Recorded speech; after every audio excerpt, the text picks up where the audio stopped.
അങ്ങനെ ഒരു ദിവസം നാട്ടിൽ നിന്ന് അച്ചമ്മ വളരെ ദേഷ്യത്തോടു കൂടി ചന്ദ്രയുടെ വീട്ടിലേക്ക് അത് വരികയാണ്. വന്ന ഉടനെ തന്നെ നിന്റെ മകൻ എവിടെ പോയി എന്ന് കലാവതി ചോദിച്ചപ്പോൾ ചന്ദ്രമതി ചോദിക്കുന്നുണ്ടായിരുന്നു, അല്ല അമ്മേ, എന്താ പെട്ടെന്ന് പറയാതെ വന്നത്? അപ്പോൾ കലാവതി, അതെന്താ എന്റെ മകന്റെ വീട്ടിലേക്ക് വരാൻ വേണ്ടിയിട്ട് ഞാൻ ആദ്യം പെർമിഷൻ എടുക്കണോ എന്നിങ്ങനെ പറയുന്നുണ്ട്. ചന്ദ്ര പറയുന്നുണ്ട്, അല്ല അമ്മേ, ഞാൻ അങ്ങനെയല്ല ഉദ്ദേശിച്ചത്. പിന്നെ അമ്മ എന്റെ മകൻ എന്ന് പറഞ്ഞു, ആരെയാണ് അമ്മ ഉദ്ദേശിച്ചത്? സുധിയെ തന്നെയാണ് താൻ അന്വേഷിച്ചതെന്ന് പറയുന്നുണ്ട് അച്ചമ്മ. ചന്ദ്ര അത് കേൾക്കുന്നതും സുധി ഇവിടെ തന്നെ ഉണ്ടെന്ന് പറഞ്ഞ് സുധിയെ ഉറക്കെ വിളിക്കുകയാണ്. എടാ സുധി, ഇവിടെ അച്ചമ്മ വന്നിട്ടുണ്ട് എന്നിങ്ങനെ വിളിക്കുമ്പോഴേക്കും സുധി അങ്ങോട്ടേക്ക് ആ അച്ചമ്മയെ വരൂ എന്നെല്ലാം പറഞ്ഞുകൊണ്ട് ഭയങ്കര സന്തോഷത്തോട് കൂടിയിട്ട് അച്ചമ്മയുടെ അരികിലേക്ക് വരികയാണ്.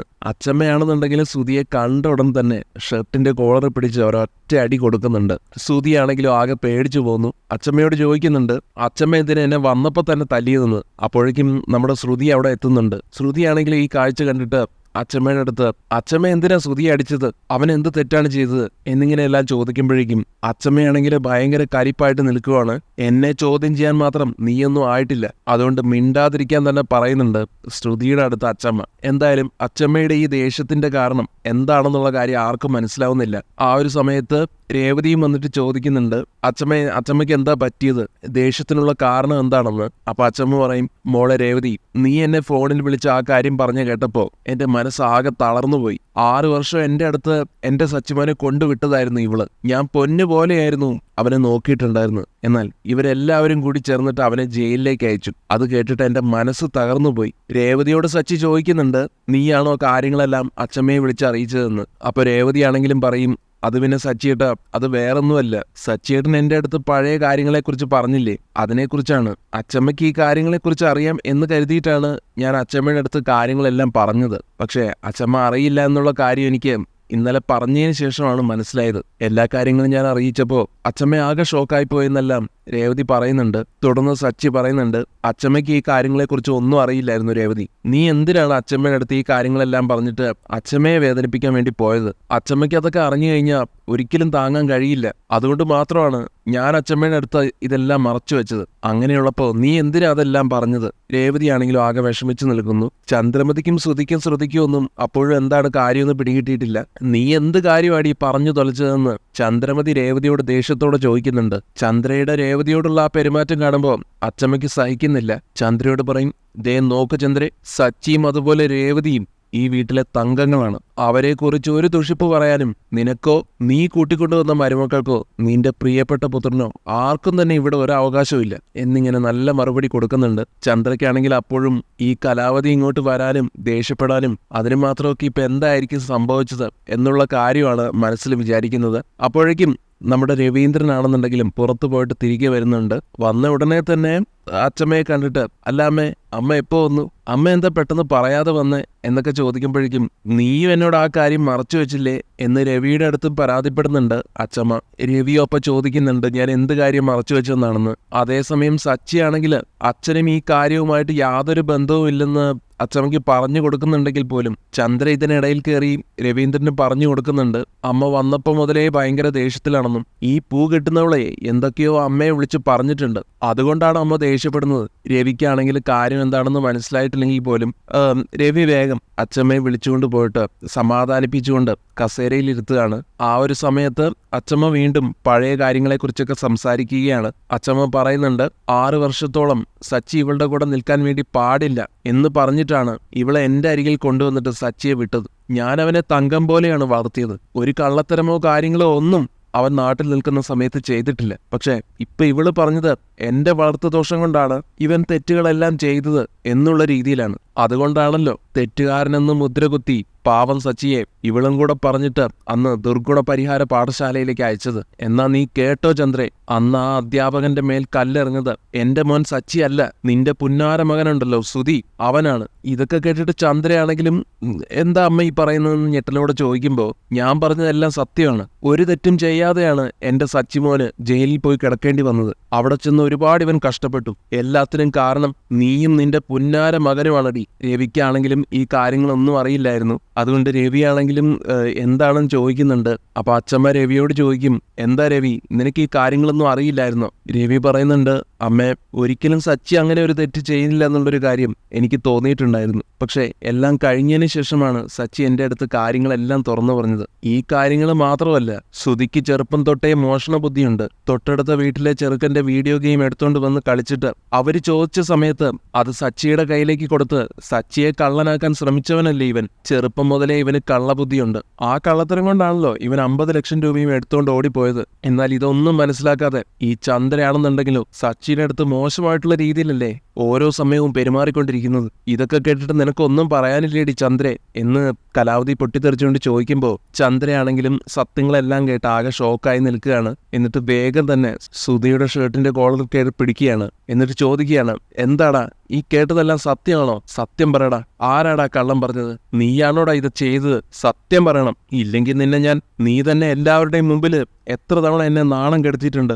ഞാൻ വളർത്തിയ മകനാണ് നീ, അതുകൊണ്ട് നീ വലിയ നിലയിൽ എത്തുമെന്ന് ഞാൻ എല്ലാവരുടെ അടുത്തും ഭയങ്കര അഭിമാനത്തോടു കൂടിയാണ് ഇത്രയും നാളും പറഞ്ഞിട്ടുണ്ടായിരുന്നത്. എന്നിട്ട് നീ ഇപ്പോൾ ഒരു കള്ളനെ പോലെ തല താഴ്ത്തി നിൽക്കുന്നു. അന്ന് 50 ലക്ഷം രൂപയും എടുത്ത് മുങ്ങിയ സമയത്ത് തന്നെ ഞാൻ നിന്നെ മനസ്സിലാക്കണമായിരുന്നു. ചന്ദ്രമതിയുടെ കുറ്റപ്പെടുത്തലെല്ലാം കേട്ട് ശ്രുതിയാണെങ്കിലും അയ്യോ അമ്മേ അങ്ങനെയൊന്നും ഇല്ല എന്നെല്ലാം പറയുന്നുണ്ടെങ്കിലും ചന്ദ്ര കണ്ണുരുട്ടിക്കൊണ്ട് പറയുകയാണ്, മര്യാദയ്ക്ക് നീ സത്യം പറഞ്ഞു. നീയാണോടാ അന്ന് ആ അധ്യാപകന്റെ തലയിലേക്ക് കല്ലെറിഞ്ഞത് എന്ന് ചന്ദ്ര വീണ്ടും ചോദിക്കുമ്പോൾ അന്ന് യഥാർത്ഥത്തിൽ എന്താണ് സംഭവിച്ചതെന്ന് ശ്രുതി തുറന്നു പറയാൻ തുടങ്ങുകയാണ്. അത് പിന്നെ എപ്പോഴും ക്ലാസ്സിൽ ഫസ്റ്റ് ആയിരുന്ന എനിക്ക് ആ ഒരു സമയത്ത് സെക്കൻഡ് റാങ്കാണ് കിട്ടിയിരുന്നത്. ഫസ്റ്റ് റാങ്ക് മേടിച്ച കുട്ടി എന്നെ കളിയാക്കി ചിരിക്കുന്നതും കൂടെ കണ്ടപ്പോൾ എനിക്കത് സഹിക്കാൻ പറ്റിയില്ല അമ്മേ. അവനോടുള്ള ദേഷ്യത്തിൽ അവനെ ഞാൻ കല്ലെറിയാൻ നോക്കിയപ്പോൾ അത് ചെന്ന് വീണത് മാഷിന്റെ തലയിലായിപ്പോയി. ആ സമയത്ത് ഈ സച്ചിയാണെങ്കിൽ അവിടെ ചെന്നിട്ട് താഴേക്ക് നോക്കിയതുകൊണ്ട് എല്ലാവരും കരുതി സച്ചിയാണ് കല്ലെടുത്ത് എറിഞ്ഞതെന്ന്. ഒരിക്കലും അവന്റെ മേൽ കുറ്റം ചാർത്തണമെന്ന് വിചാരിച്ചിട്ട് ഞാൻ അന്നങ്ങനെ ചെയ്തതല്ല. ഞാൻ ഓടിപ്പോയ സമയത്ത് സച്ചിയായിരുന്നു അവിടെ പോയി എത്തി നോക്കിയിട്ടുണ്ടായിരുന്നത്. ഒരിക്കലും സച്ചിയെ പെടുത്തണമെന്ന് വിചാരിച്ചിട്ട് ഞാൻ ഇങ്ങനെയൊന്നും ചെയ്തതല്ല എന്നിങ്ങനെ കാര്യങ്ങളെല്ലാം പറഞ്ഞിട്ട് ശ്രുതി ഭയങ്കര സങ്കടത്തോടുകൂടി കരയുന്നൊക്കെയുണ്ട്. എന്നാൽ അത് കേട്ട ഉടനെ അച്ചമ്മ ചോദിക്കുന്നുണ്ട് ശ്രുതിയുടെ അടുത്ത്, അങ്ങനെ പെടുത്താനല്ലായിരുന്നെങ്കിൽ ഈ ഒരു കാര്യത്തിന്റെ പേരിൽ സച്ചിയെ പോലീസുകാർ വന്ന് കൊണ്ടുപോകുന്ന സമയത്തെങ്കിലും നിനക്ക് സത്യം തുറന്നു പറഞ്ഞുകൂടായിരുന്നോടാ? അത് പിന്നെ അച്ചമ്മേ, അന്ന് ഞാൻ സത്യം പറഞ്ഞിട്ടുണ്ടായിരുന്നെങ്കിൽ സച്ചിക്ക് പകരം പോലീസുകാരെ എന്നെ കൊണ്ടുപോകുന്നുള്ള ഒരു ഭയം കാരണമാണ് ഞാൻ പറയാണ്ടിരുന്നത്. ശ്രുതിയുടെ ആ മറുപടി കേട്ട്, അപ്പൊ നീ മനഃപൂർവ്വം അല്ലേടാ സച്ചിയെ പെടുത്തിയത്? ഇതെല്ലാം നീ അറിഞ്ഞുകൊണ്ട് തന്നെ ചെയ്തതല്ലേടാ? നിനക്ക് എങ്ങനെ തോന്നി പാവം സച്ചിയോട് ഇത് ചെയ്യാൻ എന്നൊക്കെ പറഞ്ഞുകൊണ്ട് അച്ചമ്മ നമ്മുടെ ശ്രുതിയെ അടിക്കുന്നുണ്ട്. ശ്രുതിയെ അച്ചമ്മ ഇങ്ങനെ അടിക്കുന്നത് കണ്ടുകൊണ്ട് നിൽക്കാൻ കഴിയുന്നില്ല ശ്രുതിക്ക്. മതി അച്ചമ്മേ, ചെറുപ്പത്തിൽ എന്തോ അറിയാതെ ഒരു തെറ്റ് ചെയ്തു എന്ന് പറഞ്ഞിട്ട് എന്തിനാ ശ്രുതിയെ ഇങ്ങനെ അടിക്കുന്നത്? അതും എന്റെ കൺമുന്നിൽ വെച്ച്. മതി, നിർത്ത് എന്നിങ്ങനെ ശ്രുതി പറയുമ്പോഴേക്കും അച്ചമ്മ തിരിച്ച് ശ്രുതിയുടെ അടുത്ത് പറയുന്നുണ്ട്, നീ ചോദിക്കാൻ വാ. നീ ചെയ്ത തെറ്റിനൊക്കെ നിന്നെയും അടിക്കേണ്ടതാണ്. പക്ഷേ നീ വേറൊരു വീട്ടിലെ പെണ്ണായി പോയി. അല്ലെങ്കിൽ നിനക്കും എന്റെ കയ്യിൽ നിന്ന് കിട്ടുമായിരുന്നു. ഇവൻ എന്റെ വീട്ടിലെ മകനാണ്. ഇവനെ അടിക്കണോ വേണ്ടയോ എന്നുള്ള കാര്യം തീരുമാനിക്കുന്ന ഞാനാണ്. അതിലെ നീ ഇടപെടണ്ട.